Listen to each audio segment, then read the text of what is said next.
प्रेमानंद बाबा। देखिए, प्रेमानंद बाबा एक ऐसा शब्द है जिसके बारे में आपको ज़्यादा कुछ बताने की ज़रूरत नहीं है, क्योंकि बहुत सारे स्टोरी आप लोगों को पता है, बहुत सारी कहानी मैंने आपको बता दी। और साथ ही साथ आजकल सोशल मीडिया पे बाबा हमारे इतने ज़्यादा फेमस हैं कि आपको उनके बारे में सब कुछ पता चलता ही रहता होगा। लेकिन मैं आपको एक कहानी ऐसे बताने वाला हूँ जिसे बाबा ने खुद एक बार बताया है और उसके बाद उन्होंने उनके बारे में बात ही नहीं करी। लेकिन वो स्टोरी ऐसी है जिसके बारे में आपको पता रहना चाहिए और उससे आपको बहुत कुछ सीखने को मिलता है। और सबसे बड़ा सीख ये होता है कि किसी भी विषम परिस्थिति को, मतलब किसी भी ऐसी स्थिति जिसमें आपको ये नहीं पता चलो कि आपको क्या करना है, ऐसे समय हमें क्या करना चाहिए और ऐसे समय में किस शक्ति का प्रयोग करना चाहिए। क्योंकि जरूरी नहीं है कि आपको किसी विषम स्थिति से निपटने के लिए बड़े शक्ति का या फिर बहुत ज़्यादा बाहुबल की जरूरत होती है। कुछ समय कुछ ऐसा होता है कि हमें अपने बुद्धि का या फिर हमें अपने आध्यात्म का या फिर हमें अपने मानसिक मजबूती का प्रयोग करना पड़ता है। और यही स्थिति बाबा ने उस समय करी जिसकी स्टोरी मैं आपको बताने वाला हूं। तो चलिए वो कहानी मैं आपको सुनाता हूं। देखिए, कहानी उस समय की है जब बाबा काशी में रहते थे, तुलसी घाट पर।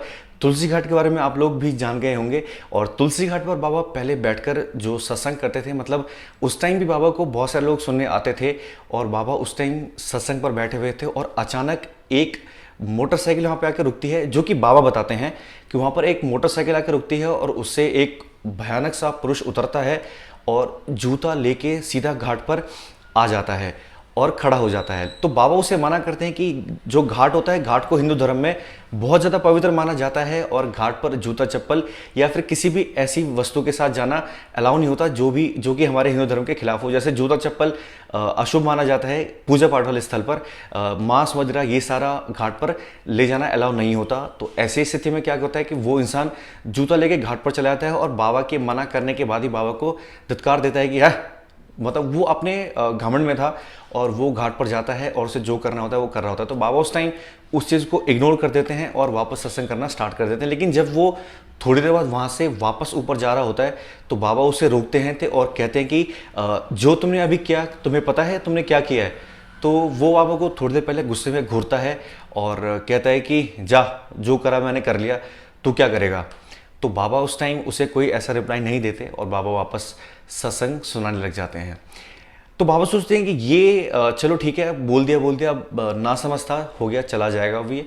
लेकिन अगले दिन बाबा जब वापस घाट पर होते हैं तो अगर आपको बाबा ने बताया होगा तो बाबा का जो घाट था पहले वहाँ पर बहुत सारा अशोक का पेड़ था। तो बाबा जब स्नान के लिए वहाँ पर जाते थे तो उन्होंने पुजारी जी को बोला कि इस समय किसी को यहाँ पर मत आने देना। तो जब बाबा स्नान करने गए तो उन्हें ऐसा फील हुआ कि जो पत्ते थे उस पर कोई चलता हुआ उनके पास आ रहा है। तो बाबा ने सोचा कि शायद पुजारी जी लोगों को बताना भूल गए कि अभी ये समय नहीं है उनसे मिलने का। तो बाबा जी ने थोड़ा सा रुके और उन्होंने जैसे ही पीछे मुड़ के देखा तो वो देखते रह गए कि जो इंसान कल घाट पर आया था जूता पहनकर और जो बाबा को धमकी दे रहा था, तो वही इंसान वापस उसी जगह पर आया जहाँ पर बाबा जी बैठे हुए थे। अब बाबा जी उनकी तरफ मुड़ते हैं और उनकी तरफ मुंह करके बैठ जाते हैं। तो बाबा के पास आके बैठता है गुस्से में और सबसे पहले उनकी तरफ देख के हंसता है और अपने जेब से एक पिस्टल निकालता है और बाबा के पास रखता है कि क्या इसे जानते हो? मतलब वो बाबा से पूछता है कि क्या तुम जानते हो कि पिस्टल क्या होता है? तो बाबा जी बताते हैं कि हाँ मुझे पता है, ये बंदूक है और बंदूक को चला के लोगों को मार देते हैं। तो फिर वापस वो चाकू निकालता है और चाकू निकाल कर बाबा के आगे रख देता है। कहता है कि हाँ अब बता, क्या इसे जानता है, ये क्या होता है? तो बाबा बोलते हैं हाँ ये चाकू है और चाकू बहुत प्रयोग में आते हैं। तो वो हंसता है बाबा को देखकर कि बाबा डर गए या फिर बाबा अब उनसे क्षमा मांगेंगे या फिर जो भी उसके मन में विचार चल रहे थे। तो बाबा कहते हैं कि ठीक है। बाबा फिर अपना कमंडल निकालते हैं और बाबा कमंडल दिखा के बोलते हैं कि क्या तुम इसे जानते हो, ये क्या है? तो कहता है कि हाँ मैं जानता हूँ ये कमंडल है। और बाबा कहते हैं क्या तुम्हें पता है इसके अंदर क्या है? तो बाबा ने उसे थोड़ा तिरछा करके दिखाया तो उसमें जल था। तो उसने बोला कि हाँ मैं जानता हूँ इसमें गंगा जल है। तो बाबा बहुत क्रोधित होकर बोलते हैं कि अगर इसमें से मैंने जल निकाल के तुम्हारे ऊपर छिड़क दिया तो तुम ना 2 मिनट में भस्म हो गए तो मुझे कहना।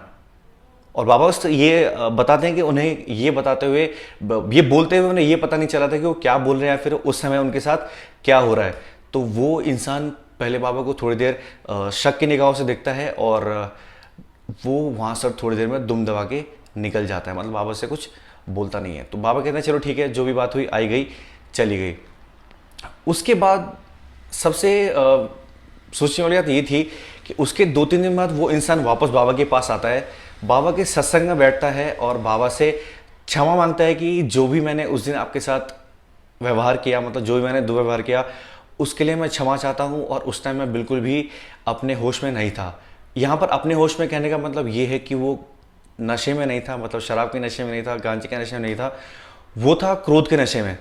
और क्रोध के नशे में उसने बाबा से ये बोला था कि क्या तुम मुझे जानते हो। जब वो जूता लेके वहाँ पर गया था तो उसने बोला कि क्या तुम मुझे जानते हो। तो यही बात थोड़ा अटपटा था बाबा के लिए। तो बाबा ने बोला कि नहीं, मैं तो सिर्फ ईश्वर को जानता हूँ और उसके अलावा मैं किसी को नहीं जानता।